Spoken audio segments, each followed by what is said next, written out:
Hey there, campers. My name's Kimmy. And my name's Ryan. We've noticed you stumbled upon our mystical campfire, so that means there's a solid chance you have some questions. Like, why am I here? What's going on? And why are there cryptid and folklore creatures everywhere? And should I be worried about the Mothman dressed as a camp counselor swooping down to steal my s'mores? well, you've stumbled upon the Aloreing Campgrounds. Aloreing is a folklore podcast where every episode we dive into the history and lore of different creatures and cryptids you see wandering around these campgrounds. And during each episode, we discuss the sightings, encounters, poems, history, fun, facts, and pop culture focused on our campfire topic that week. We hope through shared experience we can learn and make light about all the unknown corners of the universe. So come take a seat around the campfire, make yourself at home, and listen to Aloreing Today anywhere podcasts are heard. Or watch videos on YouTube, or even go to our website, aloreing.com. That's ALOREING.com. I'm Felicia. And I'm Ian. And we are the Paranormal Lovers.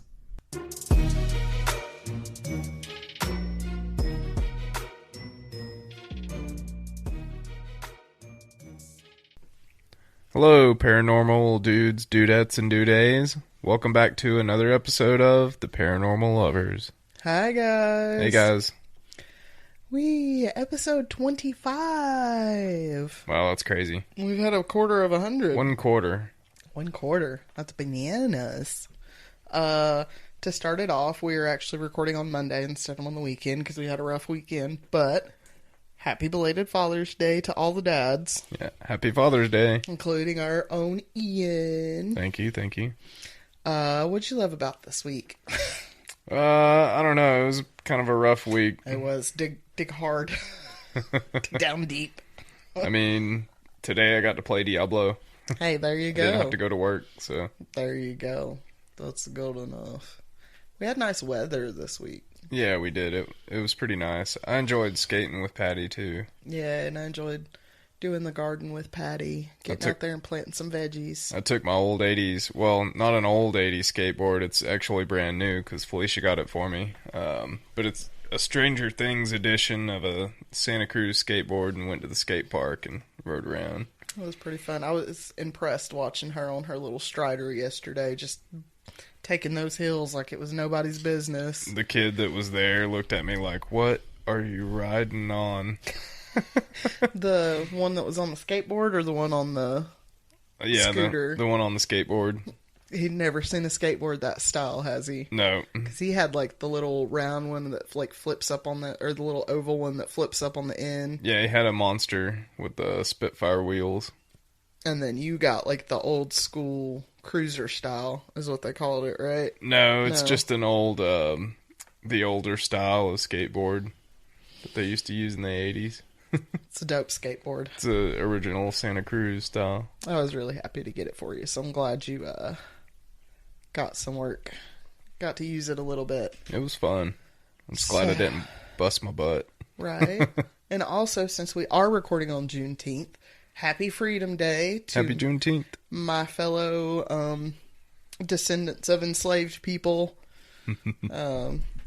You know, a lot of people don't really understand what Juneteenth is because it was only 2 years ago that it was actually made a national holiday. Right. And there is, you know, more history, and there was, you know, other enslaved people that weren't freed for more years because they were enslaved in technically, like, non-slavery states. Right.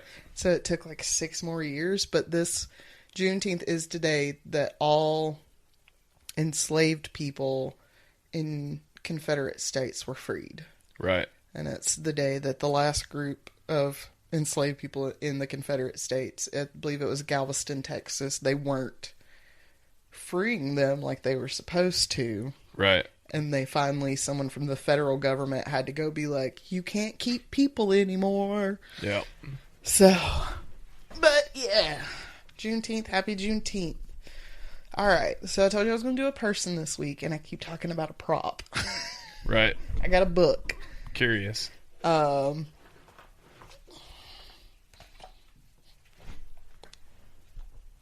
Today we're going to talk about Nostradamus. Oh, spooky. Remember how I said that I wish his name wasn't so long, and you were like, give him a nickname, and I'm like, but I can't, because his name is Nostradamus. Right. Michael de Nostradame was born in December of 1503 Wow. to his mother Rainier de Saint Remy and his father Juan de Nostradame, and these are all French people. So, excuse me, it's been a long time since I took high school French. Right. I don't remember, but like my little cabbage head, that's all I remember. So, Oh, oui. mon petit chouchou, that's all I got. His paternal grandfather had converted the family from Judaism to Catholicism and had changed their last name years before due to the threat of the Inquisition, because obviously the Inquisition happened everywhere. And nobody expects the Spanish Inquisition. Nobody expected the French Inquisition, I think. Before he began formal education, he was taught by his family... Oh, not too far. There we go. He was taught Latin, Greek, and Hebrew, and of course French, as well as the maths. It is thought that his grandfather introduced him to the Jewish faith, even though they were technically Catholics, and astrology. Nice. At the age of 14, he began studying at the University of Avignon. Unfortunately, he was only there for 1 year before the university was forced to close its doors because of, guess, I don't know. the bubonic plague. Ooh. Ooh is right. We all know that stuff. It was not a good time. After this, he traveled the country for 8 years. So from 15 to 23, this man was just traveling. Must have been nice. Excuse me, this child was just traveling. Right. Where were his parents? I don't know. Which, admittedly, I believe he was one of either 6 or 9 kids. Right. So they were like, hey, that's one less mouth we gotta feed. Especially during the plague. Sure. He traveled for 8 years learning about herbs and their medicinal properties. He worked as an apothecary, or what we would call a pharmacist. Mm-hmm. I always thought an apothecary was the store. Right. Because, like, you know, we have, well, I won't say we have many around here, but if you see them, it says, like, da-da-da apothecary. Right. Well, an apothecary is an actual, person. like, pharmacist. Yeah. After that, he decided to attend the University of Montpellier.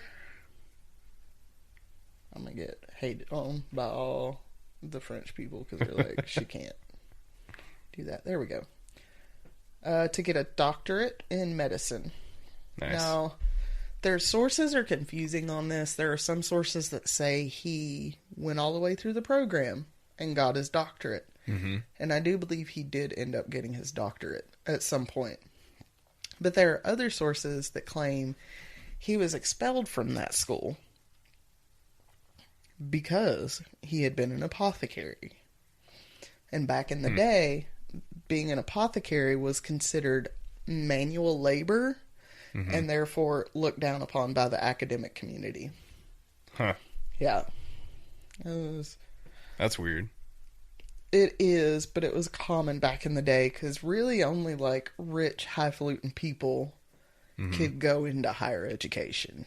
Right. The shit was expensive. Yeah. Nobody could afford that back then. So, you know, it was royalty and other snooty, fluty people. Sure. But imagine their shock and horror if they did kick him out to hear not only did he continue his apothecary work, but he also got praise for the work he did concerning the plague. Right. And of course, there's no cure for the plague. Yeah. It was the plague. But Nostradamus was like, hey, let's use some common sense. Let's see if this works. First, instead of bloodletting or doing all the other weird shit they did back in the day, he said, can we wash our hands? Hey. Can we, like, take baths? Can we try cleaning ourselves? Right. Practice good hygiene. Yeah. It feels like 2020 all over It does. Just wash your fucking hands. It's absolutely ridiculous. He also recommended that dead bodies should probably be pulled out of the street as quickly as possible. Yeah. Because, I mean, they didn't have... they couldn't just call 911 and be like, oh no, my grandma died of the plague. Please send someone to come pick her up. They literally just threw dead people out in the street. True. Because they had nothing else to do with them. And then, I'm sure, what was it? You make this joke all the time. Ding ding, bring out your dead. It's Monty Python. Bring out... Well, Monty Python got it from somewhere. Yeah. They got it from the plague. Yeah. Because that's pretty much what they would do. Sure. If your dead wasn't already out there, they'd be like, you bring got them any out dead and throw them in a people? wheelbarrow. They'd bring them out and just throw them on carts, and they just take them off. And I don't really... He's not dead yet. I don't really know what they would have done with them back then. I want to say some places used to burn the bodies. Right. And then I think some places would just bury them in, like, mass graves because they were trying to, like, contain it. Yeah. So, you know, it helps to just remove them off the street every day instead of, like, once a week. Sure. And he was also like, hey, go outside. Not in the city. Like, go out to the countryside, get some fresh air. Maybe eat some healthy food. Yeah. That'll help. Right. Another thing that he did, which didn't... There's no proof that it actually had any effect on the plague. But he made a rose pill, which was made out of rose hips. And rose hips is a type of rose plant. And it's chock... There's these little berries that grow on it. Yeah. And those berries are chock full of vitamin C. Just... like so much vitamin C, so he made little pills out of that, and he would give it to people, and people claimed that it helped with their plague. Sure. So, good for Nostradamus. Yeah. But could you imagine those people over there at the college that are like, he's an apothecary, why would you trust him? We're doctors. Right. Like, because he's not an asshole. Yeah. In 1531, Nostradamus traveled to Agen in southwestern France, where he met and married a woman. I did see a couple of different names for her in a couple of sources, but no one's really sure who she was. They were together, and they had 2 children together, but they were only married for 3 years, because by 1950, nope. By 1534, his wife and kids had died. Assumedly from the plague. Yeah. So that's gotta be... When I was reading that, I thought, that's gotta fucking hurt. Right. To be out here saving all these people from the plague, but you can't save your family. Yeah. Like, that's gotta hurt. Sure, it's devastating. I'm sure it was. Especially to lose, like, your 2 small children. True. Yeah. And they were together for 3 years, so they were babies. Yeah. He would spend the next 14 years traveling, and I don't fucking blame him. Yeah. Through many different countries.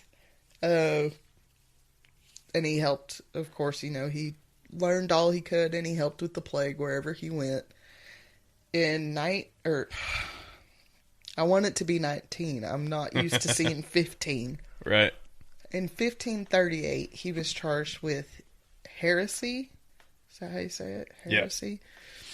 For an offhanded remark about a religious statue. And they said, off with his head!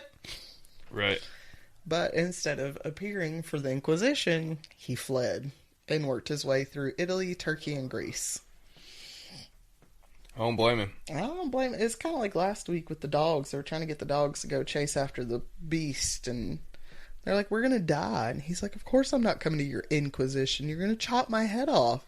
If I lived back then, I'd have to run away from the church, too. Yeah. Yo. Oh.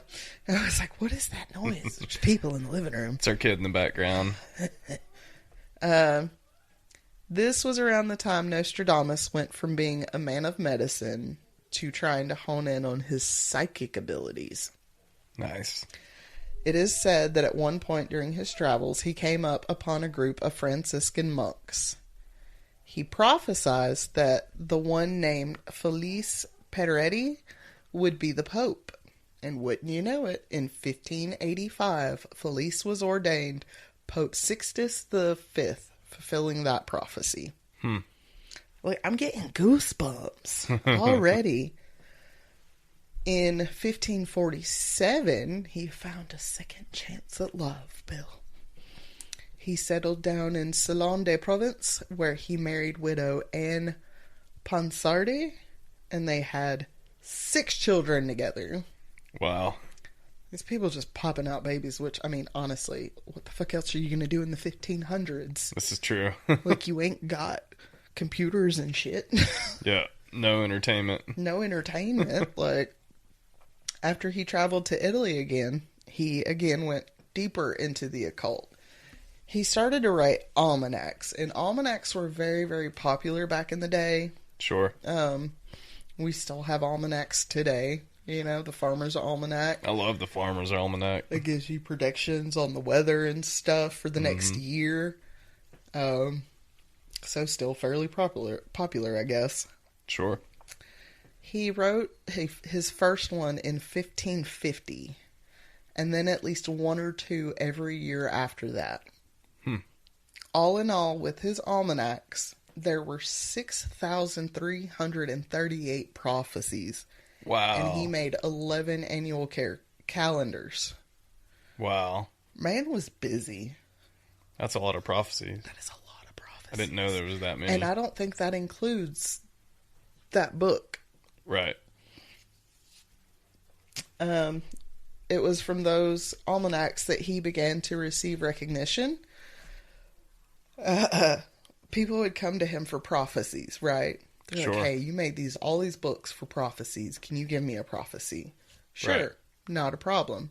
Normally, when you seek out someone to give you a reading or a prophecy or a fortune or like a horoscope or whatever, they want your time, date, and the location of your birth so that they can make your natal or your birth chart. Right. And, you know, your birth chart's supposed to have where all the planets were aligned when you were born and how that's going to affect your life and who you are as a person. It's super complicated and not my cup of tea. Right. Wasn't Nostradamus' cup of tea either. Yeah. Because whenever you went to him for a prophecy, he was like, okay, I can do that, but I'm going to need you to get your birth chart done first. Right. Bring that to me, and then I'll do it. And that wasn't common, because back then, typically, if you had people that were doing horoscopes or making predictions, they would be able to do your birth chart for you. Right. And so there was a lot of people that were like, well, he was just a fraud, because he couldn't even do a person's birth chart. Right. And I'm like, y'all don't know how complicated a damn birth chart is, okay? Right. I've done mine a couple of times, and I don't understand it at all. Yeah. Oh, yeah, and I said, which I respect. Some people are good at some things, and others are good at other things, so... Sure. It doesn't necessarily mean he wasn't good at his prophecies and horoscopes. Yeah. So then he decided to write his most notable work, the one that you have. The plan was to write 10 sets of 100 predictions. And what we end up with is Les Prophéties, maybe? Or just translate into the prophecies. Right. Skeptics would say that he was either lying to make money, like most skeptics feel about prophets and psychics and mediums. Sure. Or that he was insane. Yeah. You know? But the royalty said, oh shit, let's talk to this man.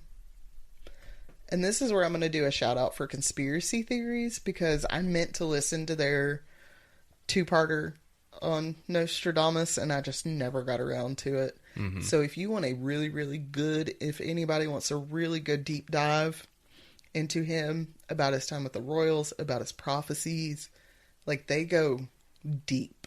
Right. Way deeper than I did. Yeah. So I totally recommend listening to Conspiracy Theories 2-parter on Nostradamus. I might check that out. It's really, really good. And I love listening. I think it's Carter Roy and maybe Molly Brandenburg. I can't remember who the lady is, but I love listening to them. They have great chemistry. I did a book report on him when I was in high school. Did you? Yeah. Are you finding any of this new information? Some of it, yeah. Nice. Well, I'm glad to be able to... You're like, oh yeah. I mean, I was a slacker back then, so I didn't... You were such a slacker. I didn't do a good one or nothing, but... He said I did one, but I can't say it was great. Probably got a C. Probably. All right, so Catherine de Medici, wife of King Henry, with a Y, the second of France. That one was in there. Was it? Yeah. Okay. Called upon Nostradamus to make a prophecy for her children and her family. She was interested in discussing his book, his experiences, what he thought about stuff. Can you imagine the terror he felt? Sure. At the monarchy, the crown calling upon him. Mm-hmm. Because everybody wants to say, oh, separation of church and state. Well, obviously not in America in this day and age. You sure as hell wasn't happening in France in the 1500s either. No. But it wasn't okay with the church. It wasn't happening. Right. But luckily for him, he went. Because the only people that have more power than the church is the crown. Yep. And this changed his life. It wouldn't be long before he was named counselor and physician in ordinary to their young son, King Charles the 11th of France. Right on. And now that he had the support of the monarchy, Nostradamus never had to fear persecution from the church again. That's Right. the power of a white woman supporting you, I guess. Yep. She can either, lift you up or fuck your world up. Ask him it too. Right. Even during the time he was working with and for the crown, he was still writing. Yeah. Constantly writing down his thoughts, prophecies. He actually wrote 2 medical journals when he returned from Italy. One was a translation of Galen, the Roman physician. The second was called the Traité des Fardamines. One translation I saw was something about the treats of cosmetics and conserves. It's really hard to translate 1500 French and English in this day and age. It was a medical journal that covered healthy eating, how to make things like cosmetics, candies, and jams, and even included a recipe for a love potion. Oh. Number 9. Nostradamus. Just freezer jam. It's freezer jam. Hey, freezer jam's some good shit. It is. Nostradamus would meditate over a bowl filled with hot water and herbs to receive messages. Nice. The prophecies that he wrote in Les Prophéties were confusing, and he did this for a reason. And I think this is where a lot of people are like, they don't make sense. Like, people want to attach him to certain things, but they don't make sense. And it's like, well, he had to write it that way. Sure. Because if he literally wrote a book and said, I am prophesying that this will happen in 200 years, he would have been beheaded. Yep. The church would have killed him. Yep. So he did it in a way where he wrote it in different languages. He did it in more of like a poetic style. Yep. And, Sonnets, right? Do you do it in sonnets? Maybe. I don't think that's the word that they used. They used a different word, but I can't remember what it was. Right. I just said poetry style because yeah, I like to keep it as uncomplicated as possible. Sure. Now, interestingly, one of his prophecies he gave concerned King Henry with an I. You know this one? I think. From history, I got this from history.com. Quote, the prophecy told of a young lion who would overcome an older one in the field of battle. The young lion would pierce the eye of the older one, and he would die a cruel death. Nostradamus warned the king he should avoid ceremonial jousting. End quote. Guess what? King Henry's a dumbass. Got his eye put out, huh? 3 years later, King Henry with an eye would die after a lance Through the eye. accidentally got stabbed through his eye and into his brain. And it was a cruel death because he did not die instantly. I bet not. He lived for 10 days only to die from an infection. Jesus. A cruel... Shoo. And once again, a prophecy fulfilled. God, can you imagine that? No, I can't. I don't want to think about it. That's brutal. It is brutal. Like, yo, back in the day, I don't know if I would have survived. Like, you would die from a paper cut. Me too. But yeah, like getting a lance, because those things are like that big on the tip. It went in his eye, into his brain. Mm-hmm. That hurts.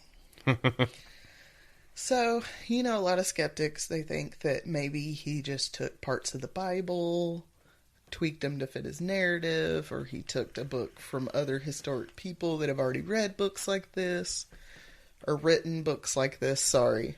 But there, even to this day, people believe in his prophecies, and I actually haven't read any of his prophecies yet. But I don't know, he kind of seems... legit. I want to say I theorized in my book report that he prophesied the Twin Towers.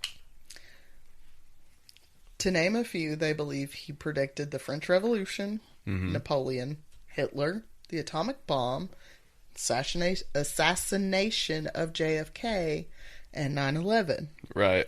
Today, people claim that he predicted COVID. Right. Quote, this is prophecy, it's a very small one. Quote, near the gates and within 2 cities there will be 2 scourges like the light. Near the gates and within 2 cities there will be 2 scourges, the like of which was never seen. Famine within plague, people put out by steel, crying to the great and mortal God for relief. End quote. Which, like, famine within plague. Right. Like, I'm not going to say... I had something else to say, but I'm like, I don't know if it's famine or, the government, but... Right. There's a third theory about Nostradamus' prophecies. Maybe it was just journaling. Could have been, yeah. Just writing down thoughts on life in the future. Sure. But then again, like, it kind of feels like he went out of his way to be like, because he went to like a publisher and stuff when he started writing Les Prophecies, and there was like this thing that I didn't write down because it was like whatever, but they felt weird about how he wanted it published because the last one would not be like an even 100, and there was like some superstition about that, and they were like, no, right, we can't do that. But it is thought that he predicted his own death. Right. Once his gout and arthritis got worse, he ended up developing edema, or it's also called dropsy.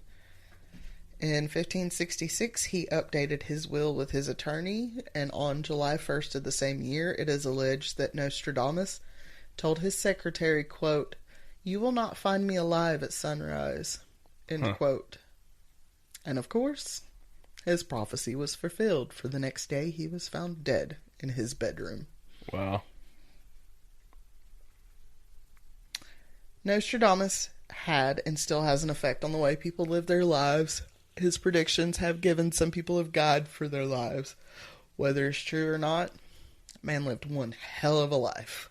Yeah, totally. And that is our episode on Nostradamus. Nice. Do you remember some of that from your book report? I want to say the Henry part I wrote about. Which, admittedly, your book report was a couple decades ago. Yeah. So, it's been a long time. You've been a wild one since then, so... But yeah, that was an interesting one to do research on. And I bet. I highly recommend people go listen to that Conspiracy Theories. I want to say it's 2 30-minute episodes, but Sure. they really go deep into his time with the royals and stuff like that, and all the different people that wanted him in their inner circle. Sure. Was bananas. And, like, the timing of the way he came out with his writings, like you were saying, is, like, I don't know, it's just strange. It is strange. He wanted it done in a very particular way. Yep. He was very, very adamant that he wanted it done in a certain way, and I don't know why. Right. I think he might be one of those people that they say if you could ever, like, sit down with a historical figure and talk to them, who would it be? Nostradamus is up there on my list now. It'd be spooky for sure. It would be interesting, because I'd just be like, how do you know this shit? How? Right. And why would you want to know? Yeah. That's the thing I don't get about people that want to do prophecies and predictions. Like, why do you want to know? Yeah. Why do you want to know this stuff? Is it just so you can warn people about it? Right. Which kind of feels like a bad idea, because holy hell, do people panic? Yeah, they sure do. Like, I wonder if anybody's panicked throughout history because of Nostradamus. oh, I'm sure they have. Like, oh god, the world's gonna end. I bet you any damn amount of money there's a cult out there that leans heavily into his writings. Oh, I'm sure. There's probably several cults that lean heavily into his... Wouldn't it be weird? I wonder if France has cults. You think France has cults, Bill? I think, didn't Hitler or somebody like that, like, go on Nostradamus's predictions? Maybe. I want to say he did. Maybe. Or was Not it Stalin? Might have been Stalin. I don't think it was Stalin, because I just listened to a dark history about Stalin. Right. And I don't remember hearing about Nostradamus. Maybe it's just all the But- movies that I've watched where it's like, you know, mixing them both in. Yeah. You know? But admittedly, I was at work when I listened to it. Mm-hmm. So I Right. may have just missed it. Yeah. But I wouldn't be surprised. Right. I wouldn't be surprised if either one of them... And I mean, really, that's... Those You two know. guys were like wanting to know what happened from Yeah. him, you know? They definitely wanted to know. And it's weird that, like, he would predict them. And Right. then they would turn around and want to be so, like, let me read his prophecies. Like, Yeah. I bet it was Hitler. Because if he prophesized about Hitler and he found out about it, he was probably like, oh, well, what did he say? Right. Like, nothing you want to hear, sir. Okay. You gonna die. It's like, hold on, let me get a copy and burn the rest of them. Yeah, pretty much. Burn the rest of them. Well, guess what? Whoever it was, you can go on thriftbooks.com, not an ad, and get one for about $10. Right. So, sorry about your luck. All right, guys. Thank you for joining us for another week. If you feel so inclined, please head on over to Instagram and follow us at The Paranormal Lovers. You can find us on YouTube as well at The Paranormal Lovers. And if you have a personal story you'd like to send us about some ghosts or some aliens or just anything, if you just want to say hi, send us an email at theparanormallovers@yahoo.com. And I got it all that time. We canceled our Patreon in case anybody missed that episode. We're not doing that at the moment. We're going to work on building this podcast up a little bit more. And, you know, once we get a bigger fan base, we might set that up again to support the pod. We're trying to work on video right now. Yeah, we're trying to get the video worked out. We tried it last week and it didn't work. So No. we got to do a little more research on that. Yeah. All right, guys. We will see you next week. See you next week. Bye. Bye.